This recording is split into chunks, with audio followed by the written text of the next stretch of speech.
ଜାମୁମାଲ ଗ୍ରାମରେ ଜଳ ସଂକଟ ଘଟଣା ଖବର ପ୍ରକାଶିତ ପରେ ଧମକ ଦେଉଥିବା ଅଭିଯୋଗ ଆଣିଲେ ଗ୍ରାମବାସୀ। ଜମନକିରା ବ୍ଲକ ବଡମାଲ ପଞ୍ଚାୟତ ଅନ୍ତର୍ଗତ ଜାମୁମାଲ ଗ୍ରାମରେ ପାଣି ସମସ୍ୟା ଖବର ଗତ 25 ତାରିଖରେ ବିଭିନ୍ନ ଗଣମାଧ୍ୟମରେ ପ୍ରକାଶିତ ହୋଇଥିଲା ପରେ ପ୍ରଶାସନିକ ଅଧିକାରୀ ଉକ୍ତ ଗ୍ରାମକୁ ଯାଇଥିଲେ। ଗ୍ରାମର ଖରାପ ଥିବା ନଳକୂପକୁ ମରାମତି ମଧ୍ୟ କରିଥିଲେ। ହେଲେ ଏସବୁ ଭିତରେ ଖବର ପ୍ରକାଶିତ ସମୟରେ ଗ୍ରାମବାସୀଙ୍କ ଦ୍ୱାରା ପାଣି ଆଣୁଥିବା ଗ୍ରାମର କିଛି ବ୍ୟକ୍ତିଙ୍କୁ ବିଦ୍ୟୁତ ବିଲ୍ ବାବଦରେ ଟଙ୍କା ପ୍ରଦାନ କରୁଥିବା କୁହାଯାଇଥିବା ଅଭିଯୋଗକୁ ଆଧାର କରି ପ୍ରଶାସନିକ ଅଧିକାରୀ ଗ୍ରାମବାସୀଙ୍କୁ ଏଭଳି କହିଲେ ଜେଲ୍ ଯିବ ବୋଲି ଧମକ ଦେଇଥିବା ନେଇ ବର୍ତ୍ତମାନ ଗ୍ରାମବାସୀ ଅଭିଯୋଗ ଆଣିଛନ୍ତି। ହେଲେ ପ୍ରଶାସନ ଗ୍ରାମବାସୀଙ୍କୁ ଏଭଳି ଧମକ ଦେବା କେତେ ଠିକ୍? ନିଜ ମୌଳିକ ସମସ୍ୟାର ସମାଧାନ ପାଇଁ ସ୍ୱର ଉତ୍ତୋଳନ ପରେ ପ୍ରଶାସନିକ ଅଧିକାରୀ ଏହାର ସମାଧାନ ନ କରି ଗ୍ରାମବାସୀଙ୍କୁ ଜେଲ୍ ହେବାର କଥା କେଉଁ ଉଦ୍ଦେଶ୍ୟରେ କହିଲେ ତାହା ନିହାତି ତଦନ୍ତ ହେବା ଦରକାର। ଏଭଳି ହେଲେ ପ୍ରଶାସନ ଉପରୁ ଗ୍ରାମବାସୀଙ୍କ ଭରସା ଉଠିଯିବ। ଏ ସମ୍ପର୍କରେ ଜମନକିରା ବିଡିଓ ରବୀନ୍ଦ୍ର ସେଠୀଙ୍କୁ ପଚାରିବାରୁ ଧମକ ଦେବା କଥା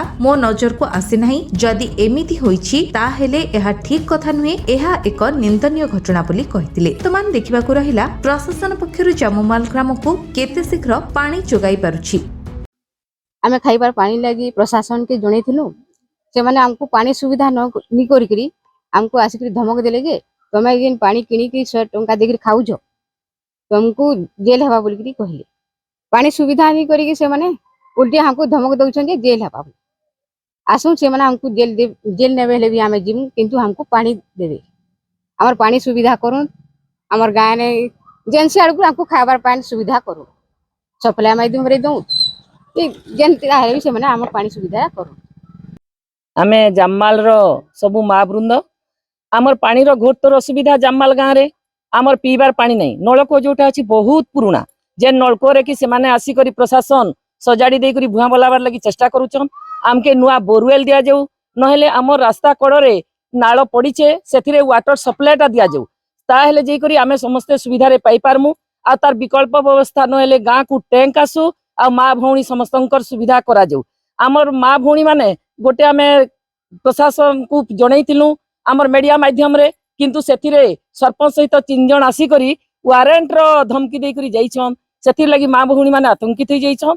एई सब थ्रू आमे केमिति भाबरे मुक्त पाएमु आ पानीटा भल भाबरे पाई पारमु सेथिरो सुविधा करा जाऊ बोली आमे आपत्ति करूछु।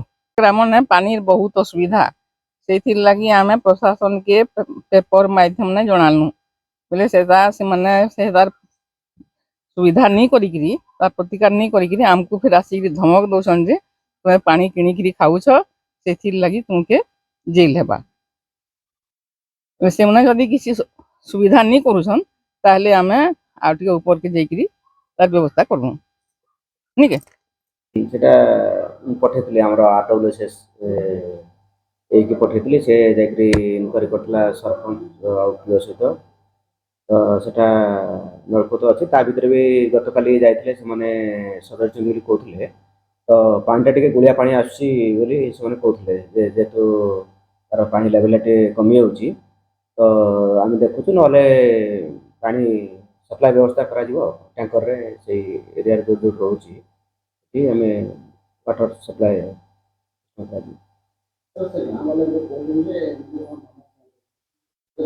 नहीं मो नजर तो आसनी जदि भी थी बड़ निंदनीय कथा से हवा नुह।